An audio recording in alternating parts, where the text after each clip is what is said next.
Beratur orang ni. Ini best friend.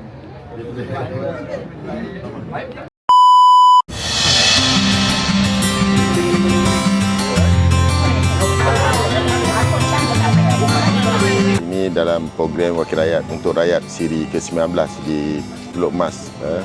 Yang Abang Berhormat telah melakukan walkabout di Teluk Mas pada hari ini, program Wakil Rakyat untuk Rakyat.